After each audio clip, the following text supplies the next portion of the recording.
Brenton House here, and welcome back to another episode. Today, we have a very special guest. We have Mark Finnern, and he is driving innovation through AI and much, much more at Software AG. So welcome to the show, Mark. Hello, and as always,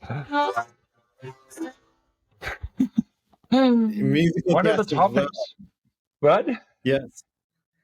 So on this show, we're talking a lot about AI, but I wanted to bring you on the show because it affects so much more than just the technology. A change is happening to society in general and happening to individual people, not just businesses. And I know you've looked into this a lot and you've talked about it. I'd like to have you go into a little bit of where you see AI affecting outside of technology as well, but it's affecting humans. I'm of the opinion that generative AI is a really, really big wave and actually accelerating. And it's really hard for us humans to wrap our heads around accelerating change. And a little bit to my background, I grew up in the Black Forest and then spent time in Silicon Valley and building community. And on the side, I was running a future salon where we came together around what are the big topics, not the latest gadgets, but the big topics, and how can we have a positive influence on where that is going. And so you're asking about AI, was a topic back then already, but now it's really, really coming to the foreground because of generative AI and us also experiencing it, how it is going. And so the little story of at Software AG, or I saw and tried out generative AI at the beginning of the year and was like, wow. And one of the things that I did was like ask ChatGPT, what can be done to get an organization, an enterprise, up to speed with generative AI as fast as possible. And it came back with, here are the steps. And one of the steps was, talk to your IT people because of the APIs, and they have to make sure that this is working. And I'm like, wait a sec, Software AG is an API company. Let me talk to a couple of people. And so Dave Pemberton and others, I pinged them and said, what do we do? And then we quickly did then a little test and then developed a ChatGPT API connector. So there is an API connector to ChatGPT, and we created that. And at the end of January, we had one out there in our iPass, webmethods.io. You can sign up for free. It's a forever free edition, so you can really try it out. And it wasn't in beta. It was like out there. You can use it, use your own API keys, of course, but that was really, really powerful. And so then we had a workshop in the US. We had a customer advisory board meeting, and we did a workshop before that, 4 hours of what does it mean, and where are we with our customers, and that was really, really powerful and successful because there are like all these aspects from an enterprise perspective. Security, what is happening with the data? How can we access the data that we have but not give it out? And so that was really valuable information, and we are still in contact with these and further developing that. Actually, there is now, if you go Software AG/AI, we are really working also on a really, really cool new product. And if you're interested there, you can sign up for that. And we hope that we can get some customers that bring their use cases of integration, and we are co-innovating with them. And so I am super excited about that. Customers or even prospects bring their use cases and us working together with them. I call it often an innovation lab. So that we are the closest we can be to the actual use cases, and then in that accelerating change world of AI, work together to do the right thing. And so that, from a software AG perspective, and also from an enterprise and customer or a company perspective, but it goes deeper. It goes deeper as in more and more aspects of our humanness, our humanity, and we absolutely should take a step back and think about, what are the opportunities, and now we can do so much more, and to whose benefit, and can we create a society that is beneficial not only to the companies that get more and more productivity out of the people, but can we create an environment where we say, Friday is off now because it's a construct that we did, and that actually union workers fought for, that we have Friday and Saturday off. And I remember growing up in Germany, back then in Switzerland, people were still working on Saturdays, and only later, 2 days, and maybe now it's time for 3 days. And so that, and it's a time of opportunities. A time of change is also always a time of opportunity. So I know AI, and like you said, it's been around a long time, but with OpenAI releasing ChatGPT last year, I mean, it really kind of brought this to the forefront of their attention. And now you have, I mean, different camps of people. I mean, you have people that are afraid. You have people that are excited. You have people that still don't know anything. And like, oh, AI thing is a fad. It's going to pass. I mean, people stop talking about it here in a few months. You have the whole thing with, okay, now we're doing things that we can do with AI. I'm guessing at some point very soon, we're going to get to the point, are we doing things with AI that we should be doing with AI? So right now we're helping enhance productivity. We're doing things, obviously, cyber attackers are starting to use this now to be able to attack. That's one that would definitely fall in the shouldn't be category. But with AI, there's a lot of different aspects to it right now. I hate to lump it only as good and bad, but there's things that we can do that we should do. And then there's things that we can do with AI that we shouldn't do. And not everybody's going to agree on what that is, but what have you seen in that world? The slide that I always use is a yin and yang picture. The swoosh with the black one with the white eye in it, as well as the white with the black eye in it, and as a symbol for there is good in everything bad, and there is bad in everything good. And similar it is with these new powers that we have. We can use for good, and people use it for bad, but we should all push that the good is bigger, and so that should be our goal in life, to make our the world that we give to our children a better one than when we arrived here, and the AI is now amplifying all of that. It's a saying that AI will not take your job away, but a human with an AI will take your job away. And similar, it is an AI will not destroy the world, but a human with AI may want to. And it's absolutely critical that we come together to celebrate our humanness, and to also come to a better understanding, and a way to live together, and great goals. But if we are not able to, we will, it's tough for us then to survive.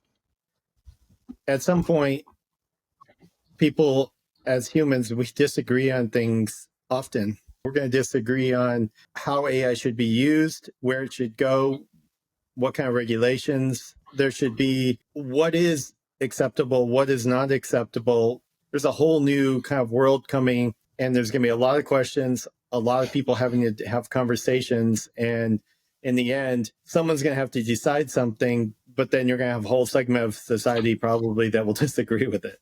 Yes, and I think so. There are different ways to deal with that change. One is um, to to just ignore it and try to say, I live my life. This is over there. To your peril, I think. The second one is really hunker down and be in fear and say, this is mine, and I hold it tight. Or you just say, oh, there's an opportunity that these generative AI tools, and many say it's like you now have access to many interns, and like interns, they're really eager to help you, but sometimes they overshoot or sometimes they hallucinate, and you just have to check the results before you publish them. But they really give you superpower, and now let's use these superpowers to do good. And now what is super fascinating is that it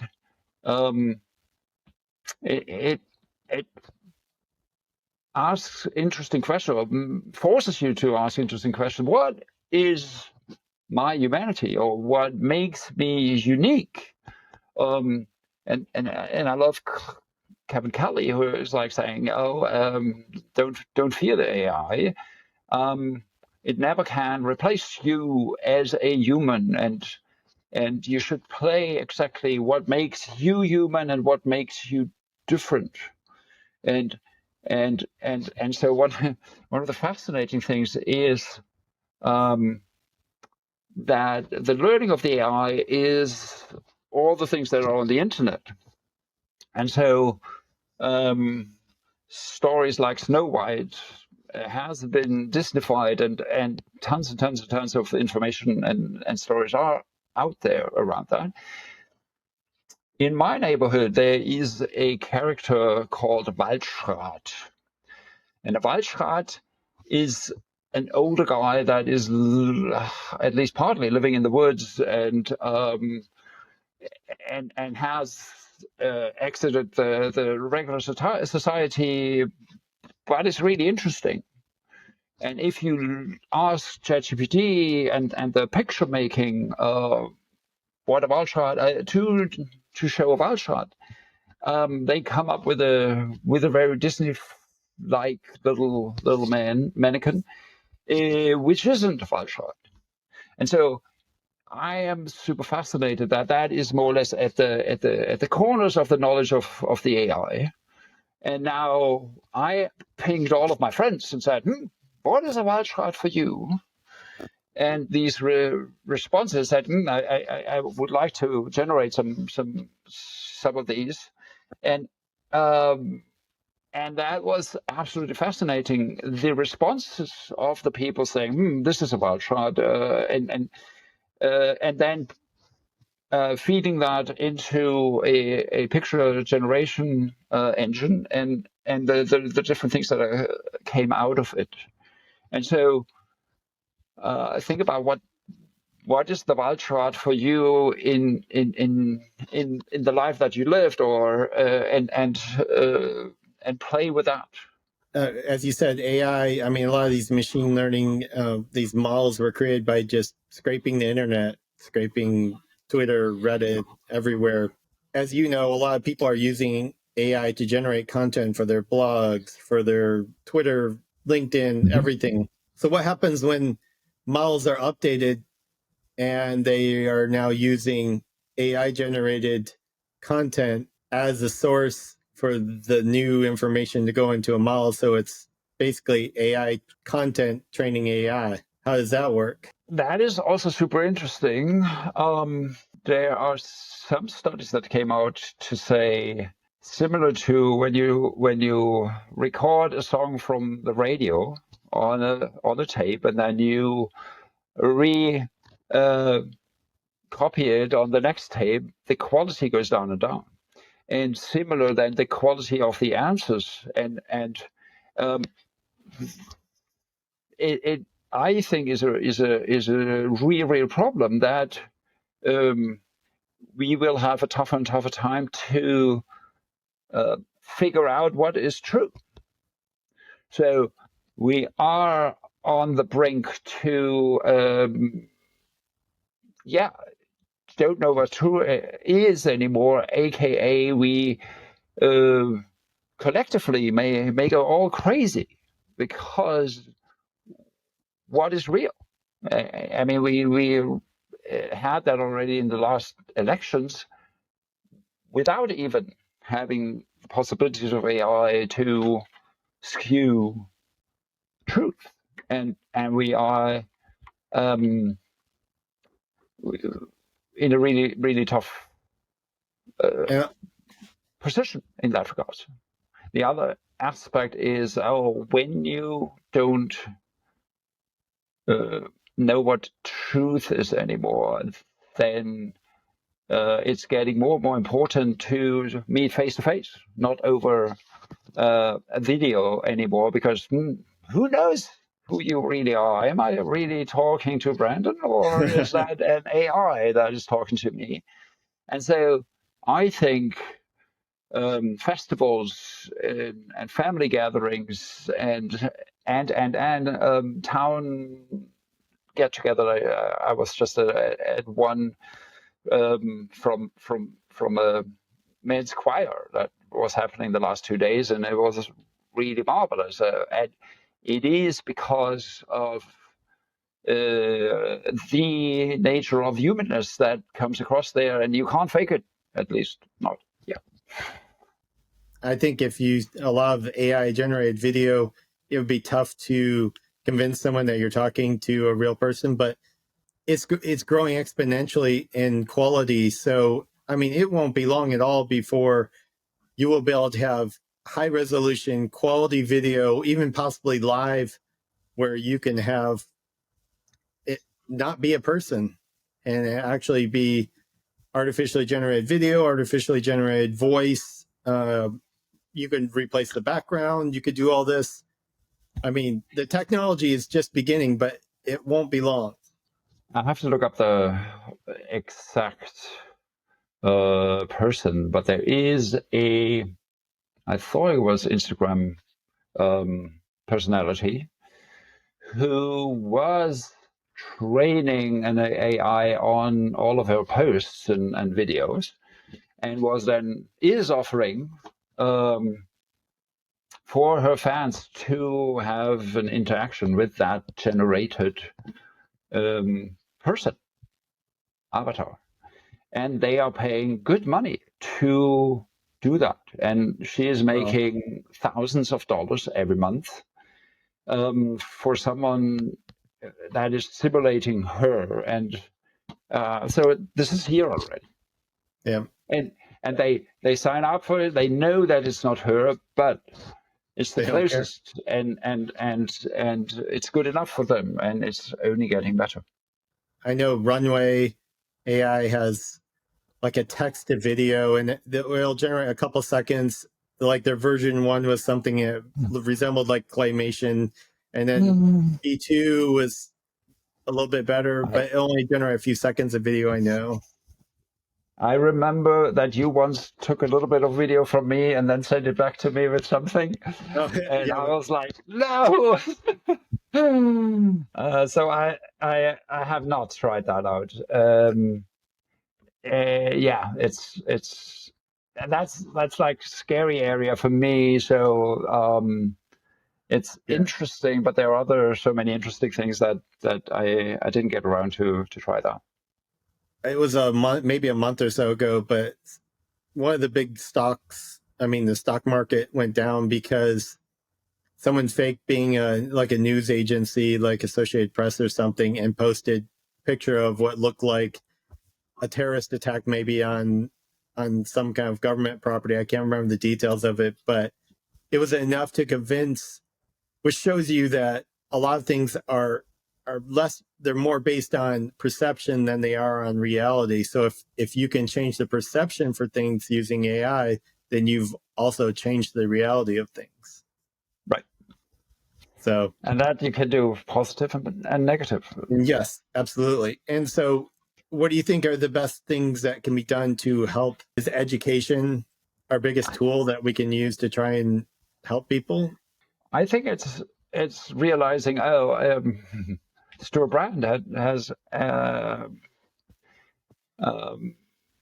coined the term of we are like gods, we better get good at it. And so these tools are allowing us to have superpowers. And I think the best way to do is really go deeper into what makes you human. And number two, then to really tinker, play around. It's in playing with stuff that interesting stuff is happening. And so don't be afraid. The barrier of entry is going lower and lower. There are tons of interesting videos out there that help you get started, and there's something that you feel is not right with the world, and there's a little part that you can do to make it a better one, and really do that. Do that on the side. Do that in your company. I think in companies you can also start grassroots effort to bring people together that are interested to share what they learned and form impact groups. So people that want to maximize their impact that they are having in an organization, and now via AI can really leverage what they are doing. And so that is all super powerful, and make sure to connect with your local community and help them as well to thrive in this new world of accelerating change. And look around. The world is the least weird as it will be for the rest of your life. Well, this has been a really interesting conversation. I'd love to be able to continue this later too, because we can have this conversation now, and then we could have this conversation again in, say, a month. And my bet is that it'll start looking even more different with what we're surprised is here, what we're not surprised with, let alone if we have this follow up with this conversation a year from now. Can you imagine what is everything going to look like? I don't even know exactly what that's going to look like. So. Yes, and one last thing that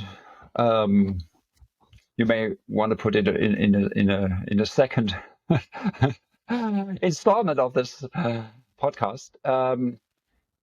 I still see people saying, or no, there are a lot of people that say, "Hey, look, we have." The steam engine came along, the car came along, and everybody was like afraid that jobs would be gone. But we were able to adapt, and we are able to adjust, and the whole society will be better off. And this time it will not be different. And I'm afraid it is a bit different because of the massive change and all aspects of our enterprises and of our whole society, how we organize our life. Every aspect will be influenced. And so the one example I would like to leave you with is, so there is a RGC Energy, which is a UK energy company and up and coming and forward looking. And they started in January to let ChatGPT answer their support emails, always under supervision. And within, at the end of April, and I haven't checked lately, 34% of their emails were answered by ChatGPT with supervision. Oh, wow. And the kicker was that the satisfaction of human answered emails was 65%, which is pretty good. the satisfaction from the generative AI generated emails was 80%. A jump of 15% in satisfaction is unheard of. And these 34% of all customer queries being answered, that's 250 people. They didn't lay them off, they reassigned them to different positions. But in this environment of the economy not necessarily booming, it is something that people will look at, and not only for cost cutting, but if you have a 15% satisfaction bump, and these 250 people were well paid, and they had many probably enjoyed their jobs and also had pride in it and being able to provide for their families. And that is now increasingly going away. And that is much more than we can bring back. And then more and more of the AI is taking over more and more and actually change. So that is really massive change that is coming, that I don't think will be buffered with new jobs. If you also look at how many people is OpenAI or Anthropic actually having on their payroll, it's like in the hundreds, if even. And Yeah. it's similar to the Kodak versus Instagram. When Instagram got bought for billions of dollars, they had like 14 employees, maybe wrong. and Kodak had thousands and were bankrupt. And so that is something that keeps me up at night. What can we do to buffer that, and what can we do to allow for people to have a decent living? It also may motivate people to, maybe people that weren't putting 100% into their job, to start putting 100% into their job, because there's natural competition from outside of the workforce now. There's natural competition from AI as well. Yes. But can we, can we create a world where it's less about competition, where it is a fulfilling work that you like to go in and make a difference in? And then with the help of AI, augment the human capabilities versus replacing. And so, interesting times. It is. That we're living in. All right. Well, thank you again, Mark. I appreciate it. And I look forward to having you on the show again. Same with me. Thanks for having me.